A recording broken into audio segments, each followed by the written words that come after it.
Persuasion by Jane Austen, Chapter 16. There was one point which Anne, on returning to her family, would have been more thankful to ascertain, even than Mr. Elliot's being in love with Elizabeth, which was her father not being in love with Mrs. Clay, and she was very far from easy about it when she had been at home for a few hours. On going down to breakfast the next morning, she found there had been a decent pretence on the lady's side of meaning to leave them. She could imagine Mrs. Clay to have said now Miss Anne was come. She could not suppose herself at all wanted, for Elizabeth was replying in a sort of whisper, "That must not be any reason indeed. I assure you I feel it none. She is nothing to me compared with you." As she was in full time to hear her father say, "My dear madame, this must not be, as yet you have seen nothing of Bath. You have been here only to be useful. You must not run away from us now. You must stay to be acquainted with Miss Wallis, the beautiful Mrs. Wallis. To your fine mind, I well know the sight of beauty is real gratification." He spoke and looked so much in earnest that Anne was not surprised to see Mrs. Clay stealing a glance at Elizabeth and herself. Her countenance, perhaps, might express some watchfulness, but the praise of the fine mind did not appear to excite a thought in her sister. The lady could not but yield to such joint entreaties and promised to stay. In the course of the same morning, Anne and her father, chancing to be alone together, he began to compliment her on her improving looks.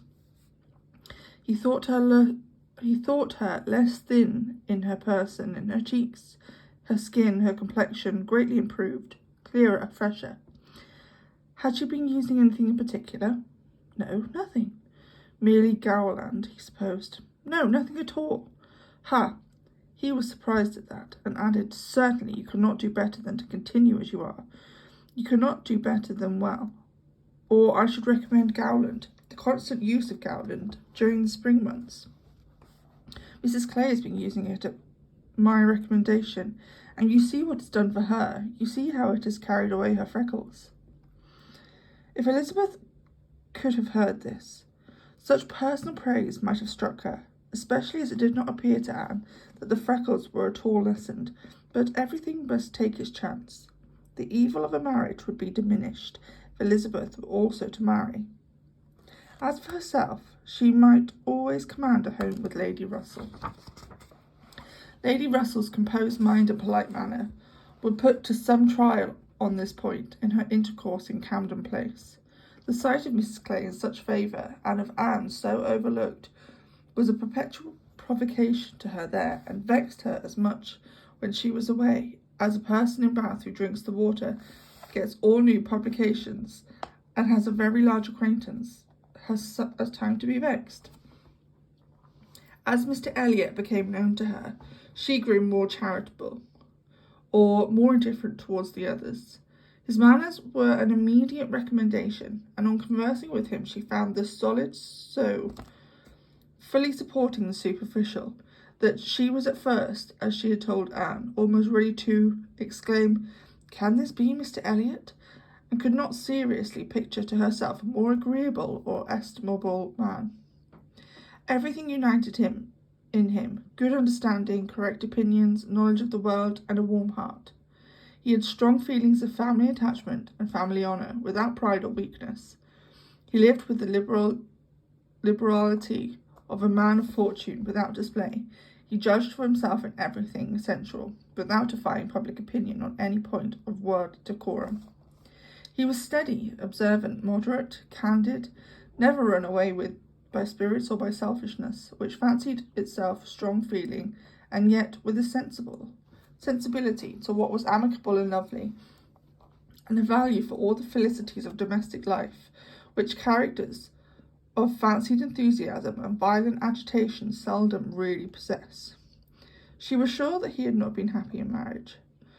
Colonel Wallis had said it, and Lady Russell saw it, but it had been no unhappiness to sour his mind, nor, she began pretty soon to suspect, to prevent his thinking of a second choice. Her satisfaction in Mr. Elliot outweighed all the plague of Mrs. Clay. It was now some years since Anne had begun to learn that she and her excellent friend could sometimes think differently, and it did not surprise her, therefore, that Lady Russell should see nothing suspicious or inconsistent, nothing to require more motives than appeared in Mr. Elliot's great desire of reconciliation. In Lady Russell's view, it was perfectly natural that Mr. Elliot, at a mature time of life, should feel it most desirable object, and would very generally recommend him among all the sensible people to be on good terms with the head of his family, the simplest process in the world of time upon a head naturally clear, and only erring in the heyday of youth. Anne presumed, however, still to smile about it, and at last to mention Elizabeth. Lady Russell listened and looked, and made only this cautious reply: "Elizabeth, very well, time will explain." It was a reference to the future, which Anne, after a little observation, felt she must submit to. She could determine nothing at present, and that house Elizabeth must be first, and she was in the habit of such general observance as Miss Elliot that any particularity of attention seemed almost impossible. Mr. Elliot, too, it must be remembered, had not been a widower 7 months. A little delay on his side might be very excusable. In fact, Anne could never see the crape around his hat without fearing that she was the inexcusable one in attributing to him such imaginations, for though his marriage had not been very happy, still it had existed so many years that she could not comprehend a very rapid recovery from the awful impression of it being dissolved. However it might end, he was without any question their pleasantest acquaintance in Bath. She saw nobody equal to him, and it was a great indulgence now and then to talk to him about Lyme, which he seemed to have as lively a wish to see again, and to see more of, as herself. They went through the particulars of their first meeting a great many times. He gave her to understand that he had looked at her with some earnestness. She knew it well, and she remembered another person's look also. They did not always think alike. His value for rank and connection perceived was greater than hers. It was not merely complaisance, it must be a liking to the cause, which made him enter warmly into her father and sister's solitudes on the subject which she thought unworthy to excite them. The Bath paper one morning announced the arrival of the Dowager Viscountess Dalrymple and her daughter, the Honourable Miss Carteret, and all the comfort of Camden Place was swept away for many days, for the Dalrymples, in Anne's opinion, most unfortunately, were cousins of the Elliots, and the agony was how to introduce themselves properly.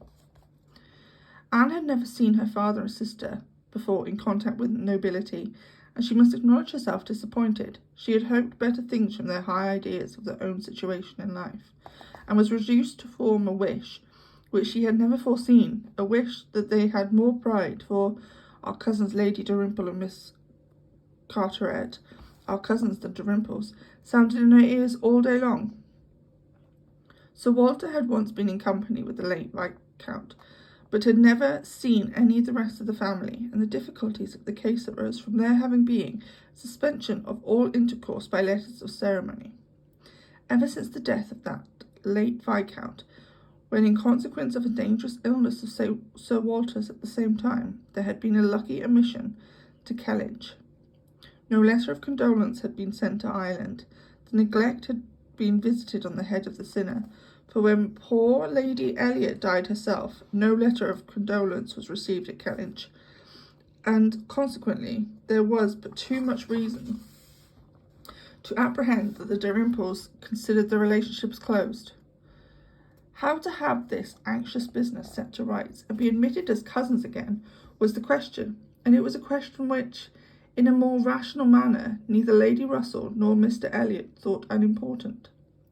Family connections were always worth preserving, good company always worth seeking. Lady Dalrymple had taken a house for 3 months in Laura Place and would be living in style.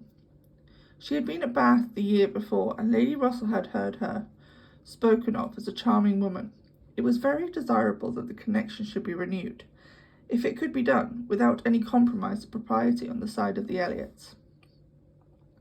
Sir Walter, however, would choose his own means, and at last wrote a very fine letter of ample explanation, regret and entreaty to his right honourable cousin. Neither Lady Russell nor Mr. Elliot could admire the letter, but it did all that was wanted in bringing 3 lines of scrawl from the Dowager Viscountess.